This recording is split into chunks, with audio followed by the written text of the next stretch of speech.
Что самое жуткое или странное с вами случалось в лесу? И на меня однажды в лесу напал медведь, но я сумел быстро заварить кофе-какао-чаек, бросить в него, и он отстал. Фух, и присаживайтесь поудобнее, ведь мы начинаем.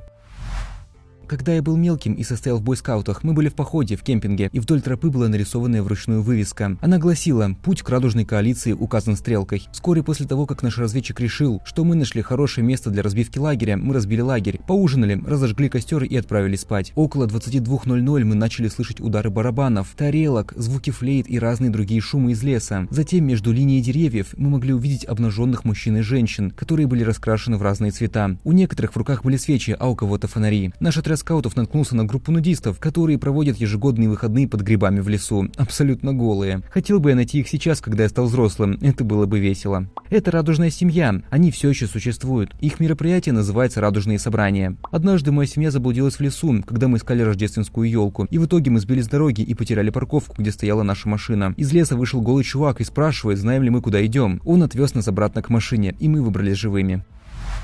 Когда я была ребенком, я ездила в лагерь, где мы ночевали в палатках в лесу. Однажды ночью мне совсем не спалось, и я хотела читать книгу, поэтому я пошла в корпус с туалетной комнатой. В ванных комнатах была зона с раковинами и зеркалом, позади был длинный коридор с кабинками. Я сидела на полу и читала книгу, как вдруг слышу стук в дверь. Я подумала, что кто-то просто пытается войти в туалет, но дверь не открывается. Я слышу еще один стук. Я решаю расследовать это, поэтому встаю и смотрю в окно. И из окна на меня смотрел гигантский черный медведь. Между нами не было ничего, кроме хрупкого куска дерева. Я беру книгу, бегу по коридору и запираюсь в самой дальней кабинке. Я пробыла там добрых 2 часа, прежде чем вернуться в свою палатку. В основном все то же самое случилось с моей мамой, когда она была маленькой. Стук и все остальное. Только она была в хлипкой хижине с моими дедушкой и бабушкой, тетей и дядей, и она закричала, когда услышала стук. Моя бабушка проснулась, схватила сковороду и распахнула дверь, крича и размахивая сковородой. Это и напугало медведя. Позже она призналась, что не понимала, что происходит. Она услышала крик и перешла в режим защиты ребенка, не проснувшись до конца. Ей невероятно повезло, что это был черный медведь, а не мама Гризли, иначе у меня, может быть, не было бы бабушки.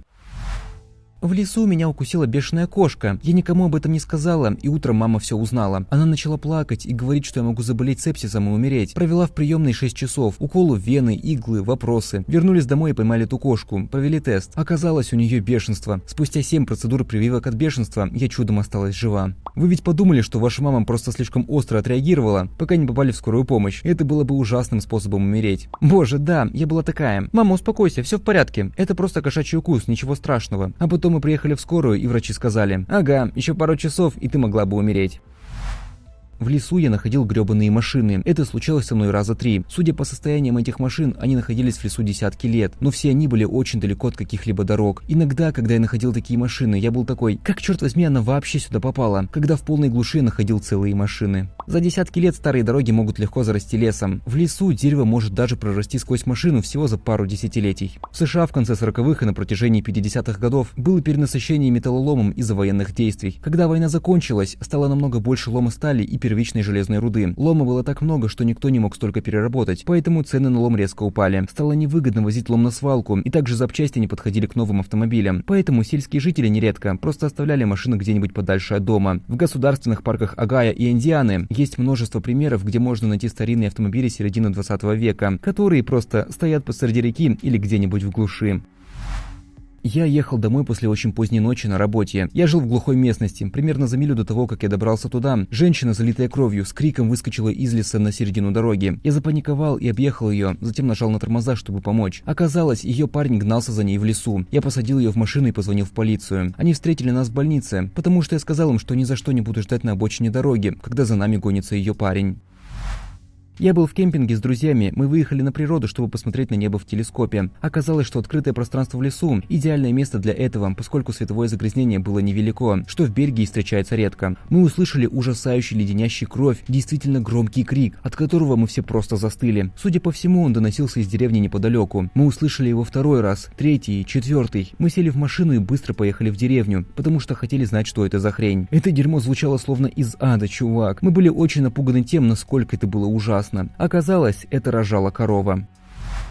Я смотрел документальный сериал от Netflix, называется «Сын Сэма», и вспомнил ужасающие подробности о своей прогулке по лесу. Итак, я из Бронкса, неподалеку от Йонкерса, и если вы пройдете на запад, вы окажетесь у реки Гудзон, и вдоль реки располагается лес и железнодорожное полотно. Есть одна тропинка, которая проходит через лес. В этом лесу какая-то особая энергия, и я не могу ее описать. В основном в этом месте люди курили травку и занимались другими интересными делами. Я бывал там много раз, потому что это место мне просто нравилось, и оно было для меня особенным. Также отыскал туда своих друзей. Что ж, однажды я привел своего друга с района, и мы пошли по обычным местам, чтобы посмотреть, как идет поезд, и все такое. Но потом, когда мы возвращались, мы увидели чей-то шалаш, больше похожий на большое гнездо, в котором, похоже, кто-то жил. Когда мы проходили мимо него, там никого не было. Там лежал открытый дневник, и его страницы развивались на ветру. Мы начали читать его, переворачивая страницы палкой. То, что там было написано, было по-настоящему шокирующим. Настолько, что рисунки, страницы и текст дневника до сих пор остались в моей памяти. Там были подробные описания убийств и прочего подобного. Хотя в основном там были убийства. Описание самого процесса не было подробным. Скорее были описаны люди, во что они были одеты, и другое общее описание. В любом случае мы быстро ушли оттуда. В то время мы подумали, что это просто что-то бредовое сочинение, а не настоящее описание. В лесу много других необычных вещей, типа символов, пентаграмм и тому подобное. Все это разбросано повсюду от Бронкса до Йонкерса. Обычно такое не кажется чем-то необычным, так как люди ходят туда курить, да и просто развлекаются как могут. Итак, однажды я смотрел документальный фильм на Netflix «Сын Сэма», и там рассказывалось про культы и убийства, совершенные маньяком. Сам сын Сэма, Дэвид Берковиц, из Йонкерса, а место, где он встречался с культом, заброшенный акведук, который находится по дороге на той тропинке. В большинстве заметок упоминается именно эта тропа. Я не был конкретно в том месте, что показывалось в фильме, но я узнал его местонахождение и надписи на стенах, которые уже видел. Просмотр этого документального фильма заставил меня сразу вспомнить тот жуткий дневник.